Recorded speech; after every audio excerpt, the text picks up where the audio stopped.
अस्मत्गुरुसमारम्भां यतिशेखरमध्यमां लक्ष्मीवल्लभपर्यन्तां वन्दे गुरुपरम्पराम् ஆழ்வார்கள் வாழி அருளிச் செயல் வாழி தாழ்வாதுமில் குறவர்தாம் வாழி ஏழ்வாறுமுய்ய அவர்கள் உரைத்தவைகள்தாம் வாழி செய்யமறை தன்னுடனே சேர்ந்து அகலகில்லே நிறையுமென் அலர்மேல் மங்கை உரைமார்பா நிகரில் புகழாய் உலகம் உன்னுடையாய் என்னையாழ்வானே நிகரில் அமரர் முனிக்கணங்கள் விரும்பும் திருவேங்கடத்தானே புகழொன்னில்லா வடியேன் உன்னடிக்கீழ் அமர்ந்து புகுந்தேனே அகில புவன ஜன்மஸ்தேம பங்காதிலீலே வினத விவிதபூதௌராதரக்ஷைகதீக்ஷே ஸ்ருதிசிரசி விதீப்தே பிரம்மணி ஸ்ரீனிவாசே பவது மம பரஸ்மின் சேமுழி பக்திரூபா श्रीमान् वेंकटनाथार्य कवितार्किककेसरी वेदान्ताचार्यवर्यो मे सन्निधत्तां सदा हृदि திருவகேந்திரபுரத்திலே எழுந்தருளியுள்ள எம்பெருமான் தேவநாயகன். அவனுக்கு அச்சுதன் என்றும் திருநாமம் உண்டு. அவனை குறித்து பிராகிருத பாஷையிலே வேதாந்த தேசிகன் அருளி செய்துள்ள அற்புதமான ஸ்தோத்திரம் அச்சுத சதகம் என்பது. 100 ஸ்லோகங்கள் கொண்ட இந்த ஸ்தோத்திரத்திலே அந்த எம்பெருமானுடைய அழகை வர்ணித்தார். அவனுடைய பெருமைகளையெல்லாம் சொன்னார். அவனுடைய அடியார்களுடைய சிறப்பை சொன்னார். அவர்களுக்கு எம்பெருமான் அனுகிரகம் செய்யும் விதத்தையும் சொன்னார். இப்பொழுது ஏறக்குறைய இந்த ஸ்தோத்திரத்தினுடைய இறுதி பகுதிக்கு வருகிறார் அல்லவா. ஆகையினாலே அந்த எம்பெருமானிடத்திலே பரிபூர்ண சரணாகதியாக தாம் அனுஷ்டிப்பதற்கு ஏதுவாக முதலிலே தம்முடைய தோஷங்களை எல்லாம் விண்ணப்பித்துக் கொள்ளுகிறார். அதாவது எம்பெருமானை சரணமடைகிறவன் தன்னுடைய குற்றங்களை சொல்ல வேண்டும் என்று சாஸ்திரம் சொல்லுகிறது. அகமஸ்மி அபராதானாம் ஆலயா அகிஞ்சனஹா அகதிஹி என்றெல்லாம் சொல்ல வேண்டும் என்று சொல்லுகிறது.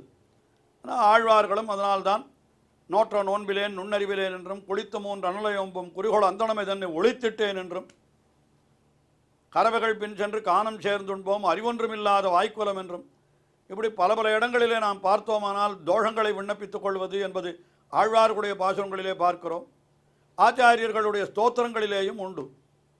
ஆளவந்தார் அமர்யாத க்ஷுத்ர சலமதி ரசூயா பிரசோபூஹு என்று அவர் அருளி செய்து கொண்டார்.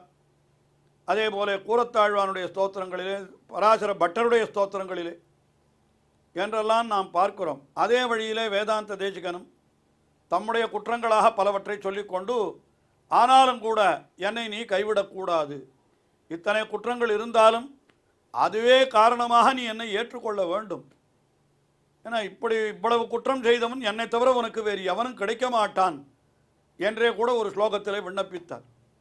பொழுது 80வது ஸ்லோகத்திலேயும் அந்த தம்முடைய குறைகளை சொல்லி நீ என்னை கைவிடாமல் என்னை ரட்சித்தருள வேண்டும் என்று அவனை பிரார்த்தித்துக் கொள்ளுகிறார்.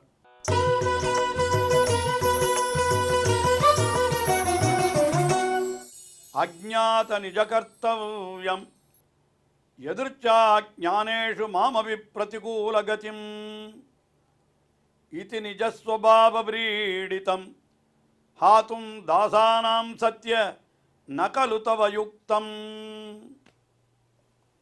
நான் எப்படிப்பட்டவன் தெரியுமா சொல்லுகிறார்.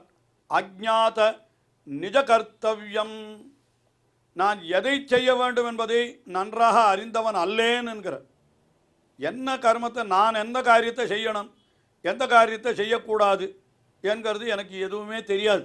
நான் என்ன நல்லது செய்யணுமா செய்ய வேண்டாமா, இந்த காரியத்தை செய்யலாமா செய்யக்கூடாதா, நாம் செய்கிற காரியம் செய்யக்கூடிய காரியமா இல்லையான்றது கூட எனக்கு தெரியாதுன்றார். அஜ்ஞாத நிஜ கர்த்தவ்யம் எனக்கு தெரியாது. ஆனால் எதிர்ச்சா ஞானேஷு அப்பி, ஏதோ சில செயல்கள் பற்றி தற்செயலாக அறிந்திருக்கிறேன், அதை பற்றி எனக்கு முழுமையாக தெரியாது. ஏதோ தற்செயலாக இப்படிப்பட்ட காரியம் செய்யணும் என்று சாஸ்திரத்தில் சொல்லியிருக்கிறது என்று சொல்லி இருக்கிறேன். ஆனாலும் கூட என்ன தெரியுமா, பிரதிகூல கதிம், அதிலேயும் கூட நான் என்ன பண்ணுகிறேன், விபரீதமாய்த்தான் நடக்கிறேன். எதிர்ச்சையாக தெரிந்து கொண்ட விஷயத்தையும் ஒழுங்காக செய்வதில்லை, அத்தையும் தவறாக செய்து இன்னும் பாபத்தை தேடிக்கொள்ளுகிறேன். அதாவது செய்யாமல் இருந்தால் ஒரு பாபம், தவறாக செய்தால் 2 பாபம் என்று சொல்லுவார்கள். ஏனென்றால் அதை செய்யாமல் இருந்தால் ஏதோ தெரியவில்லை அதனால் செய்யவில்லை என்று அத்தோடு விட்டுவிடலாம். செய்ய தொடங்கினால் அதை பற்றி தெரிந்து கொண்டுதானே இவன் செய்கிறான். அதை தவறாக செய்தால் எப்படி செய்ய வேண்டும் என்று தெரிந்து கொள்ளாமல் செய்தபடியினாலே அது விபரீதம் என்று பார்த்தால் அப்போ அதுக்கு 2 பங்கு பாவம் என்று சொல்லும்படியாக இப்படியெல்லாம் ஏற்படுகிறது. அதான் சொல்கிறார், ஞாதேஷு அப்பி பிரதிகூலகத்தின், நான் தெரிந்து செய்கின்ற காரியங்களிலேயும் கூட தவறே செய்கிறேன், ஒழுங்காக செய்வதில்லை. அப்படி இருக்கிறேன். மாம் என்னால் இப்படி இருக்கிற என்னை என்று சொன்னார். அதுக்கு மேலே இது நிஜஸ்வபாவ விரீடிதம், ஆனால் இதெல்லாம் இப்படித்தான் இருக்கிறேனே என்று உள்ளுக்குள்ளே எனக்கே வெட்கமாகத்தான் இருக்கிறது. எனக்கு ஒன்றும் சந்தோஷமாக இல்லை. அதாவது அறிய வேண்டியவற்றை அறியவில்லை, அறிந்து கொண்டவற்றையும் ஒழுங்காக கடைபிடிக்கவில்லை. என்னால் எனக்குள்ளே என்ன தோன்றுகிறது, ஐயோ இப்படியெல்லாம் நான் நடந்து கொள்ளுகிறேனே என்று எனக்கு வெட்கமாகத்தான் இருக்கிறது. ஆனாலும் ஹே தாசானாம் சத்திய, அடியவர்களுக்கு மெய்யனே என்கிறார். அடியவருக்கு மெய்யன் என்கிறது அவனுடைய திருநாமம். தாசானாம் சத்திய, அது திருமங்கை ஆழ்வார் அருளி செய்த பாசுரத்தில் இருக்கக்கூடிய திருநாமம் அது. அப்படி அடியவர்களுக்கு நீ மெய்யனாக இருக்கிறபடியினாலே நீ என்ன பண்ண வேண்டும், ஹாத்தும் நகலுதவயுக்தம், மாம் ஹாத்தும் நகலுதவயுக்தம், என்னை நீ கைவிடுவது என்பது உனக்கு ஒருபோதும் பொருந்தாது, உனக்கு அது சேரவே சேராது, உனக்கு தகவே தகாது. என்னை கைவிடுவது உனக்கு தகாது. இவ்வளவு பாப்பங்களை பண்ணி இருக்கிறேன்னு சொல்கிறேன், எது செய்யணும்னு தெரிந்து கொள்ளலை, தெரிந்து கொண்டதையும் தவறாக செய்கிறேன் என்றெல்லாம் சொல்லுகிறேன். அப்படி இருக்கிற பொழுதும் உம்மை கைவிட்டால் என்ன என்னால், அப்போ உனக்கு அச்சுதன் என்ன எதற்காக பேர்? அச்சுதன் என்பவருக்கு என்ன பேர் பொருள்? கைவிடாதவன் என்பது பொருள். அடியவருக்கு மெய்யன் என்னால் என்ன பொருள்? அடியவர்களை எப்பொழுதும் அவர்களிடத்தில் உண்மையாக நடந்து கொண்டு அவர்களை ரட்சிப்பவன் என்பது பொருள். அப்படி இருக்கிற பொழுதோ நீ என்னை கைவிட்டால் கடைசியில் என்ன ஆகும், உன்னுடைய பெயரே இல்லாமல் ஆகிவிடும், அந்த பெயருக்கு ஒரு குறை ஏற்படும். ஆயினாலே தாசானாம் சத்திய, அடியவர்களுக்கு மெய்யனே, மாம் ஹாத்தும் நகலுதவயுக்தம், என்னை கைவிடுவது என்பது உனக்கு ஒருபோதும் தகாது. நீ நிச்சயமாக என்னை சேர்த்து கொண்டே தீர வேணும் உன்னுடைய திருவடிகளிலே, நான் எவ்வளவு பாப்பியாயிருந்தாலும் என்று அந்த கருத்தை இந்த ஸ்லோகத்திலே அருளி செய்தார். அதற்கு மேலே, அம்மா நீர் இவ்வளவு சொல்லுகிறீர், எதை செய்யணும்னு தெரியாதுன்னு சொல்லுகிறீர், தெரிந்ததையும் தவறாக செய்கிறேன்னு சொல்லுகிறீர், அப்பொழுது எப்படி நாம் உமக்கு பேர் கொடுப்பது என்று எம்பெருமான் கேட்டான் போலும்.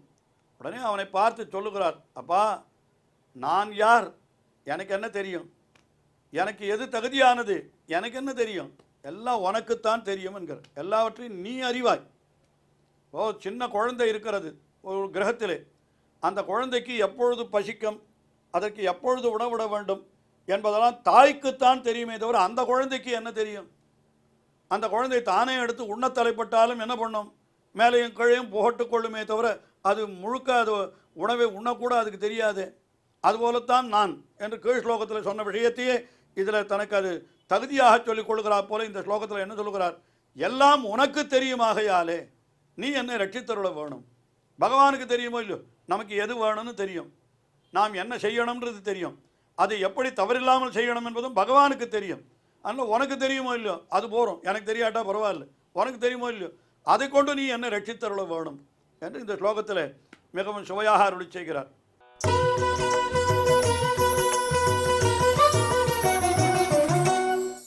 கோஹம் கிம் கரணீயம் பரிஹரணீயமபி கிமிதி ஜானாதி சர்வம் சக்னோஷி ச தத்திதம் மம திரிதேஸ்வர குருஷ்வ நிஜஹிருதய நிக்ஷிப்தம். இந்த ஸ்லோகத்தில் எவ்வளோ அழகாக தெரிவிக்கிறார்.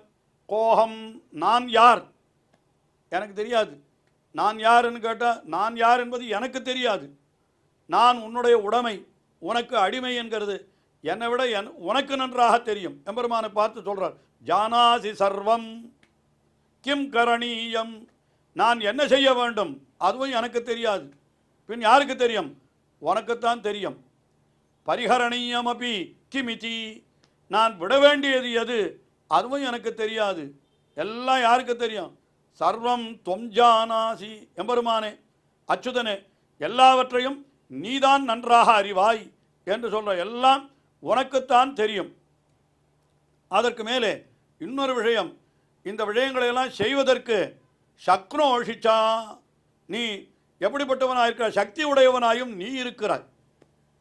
இவன் செய்ய வேண்டிய காரியத்தை அவன் செய்வதற்கு சக்தி உடையவனாயிருந்தால் என்ன பிரயோஜனம் என்று நமக்கு கேட்கலாம். கொஞ்சம் யோஜனை பண்ணி பார்த்தால் நாம் யார்? எம்பெருமானுக்கு சரீரம், எம்பெருமான் தான் நமக்கெல்லாம் ஆத்மா என்று இப்படி நினைத்து கொள்ளுங்கள். இதை தெரிந்து, இது தத்துவம்தான், இது உண்மையான தத்துவம். அப்போது உள்ளுக்குள்ளே இருக்கிற ஆத்மா தான் எல்லாவற்றையும் அறியுமே தவிர சரீரம் எதையும் அறியாது, உடல் எதையும் அறியாது.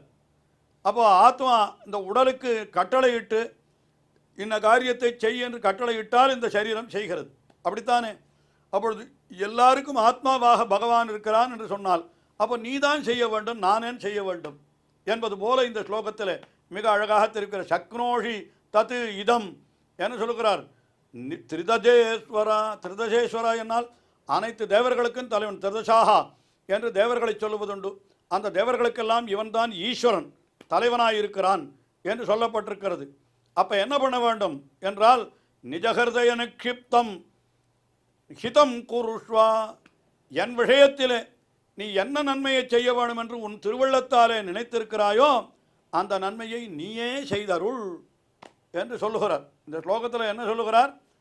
எனக்கு எது நன்மை எது தீமை, நான் எதை செய்ய வேண்டும் எதை விட வேண்டும் எதுவுமே எனக்கு தெரியாது. ஆனால் நான் எதை செய்ய வேண்டும் எதை விட வேண்டும் என்கிறதெல்லாம் உனக்கு நன்றாக தெரியும். அதே சமயத்தில் நீ அவற்றையெல்லாம் செய்வதற்கோ விடுவதற்கோ சக்தி உடையவனாகவும் இருக்கிறாய். அதனால் நீ என்ன பண்ண வேணும்? உன்னுடைய ஹிருதயத்தில் நீ என்ன நினைத்து கொண்டிருக்கிறாய், எனக்கு நன்மை செய்ய வேண்டும் என்று நினைத்திருந்தால் அந்த நன்மையை நீயே செய்துவிடு. இது நான் செய்யவில்லை என்று நீ எதிர்பார்க்காதே. ஏனென்று கேட்டால் நான் ஆறு? உன்னுடைய சரீரம்தானே. அப்படி இருக்கிற பொழுது நீ என்ன பண்ண வேணும்? நீதான் என்னை கொண்டு காரியம் செய்வித்தோ அல்லது செய்யாமல் தடுத்தோ நீ என்னை ரட்சிக்க வேண்டும் என்பது போல இந்த ஸ்லோகத்தில் அவர் என்ன சொல்கிறார்? நான் சேத்தனான நான் எத்தகையவன் என்பது எனக்கு தெரியாது, நான் செய்ய வேண்டிய காரியம் எது என்பது எனக்கு தெரியாது.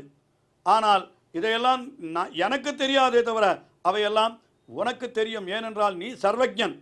அப்படி இருக்கிற பொழுதோ என்ன செய்ய வேண்டும்? எனக்கு நன்மையானவற்றை நீதான் செய்ய வேண்டும். முதலிலே உதாரணம் சொன்னேன் அல்லவா? ஒரு சிறு குழந்தை, அந்த குழந்தைக்கு எது நன்மை என்கிறது குழந்தைக்கு தெரியாது. அது நெருப்பை பார்த்தால் எடுத்து கையில் வைத்து கொண்டு விளையாட வேண்டும் என்று கூட நினைக்கும். ஆனால் தாயார் என்ன பண்ணுவள்? நெருப்பை விடாதே குழவி விழவறிந்தினாலும் தடாதே ஒழியுமோ தாய். அருளாள பெருமாள் எம்பெருமானார் என்கிறவர் ஞானசாரம் என்கிற கிரந்தத்திலே அருளி செய்கிறார், ஒரு பிரபந்தத்திலே அருளி செய்கிறார் இந்த விஷயத்தை. ஆக குழந்தைக்கு எது நல்லது எது கெட்டது என்பது தாய்க்குத்தான் தெரியும்.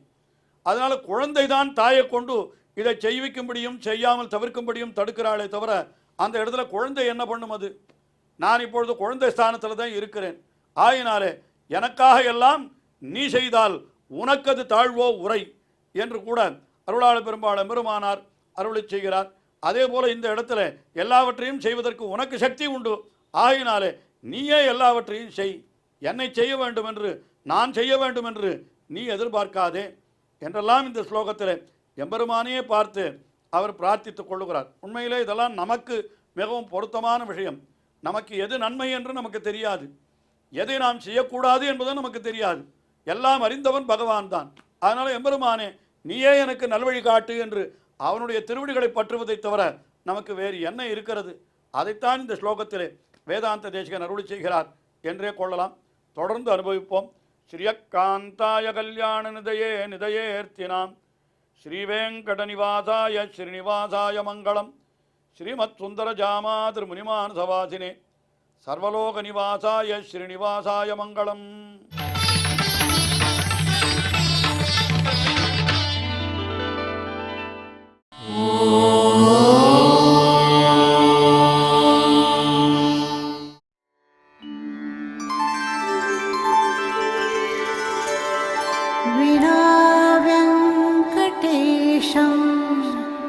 ननाथो ननाथः सदा वेङ्कटेशं स्मरामि स्मरामि.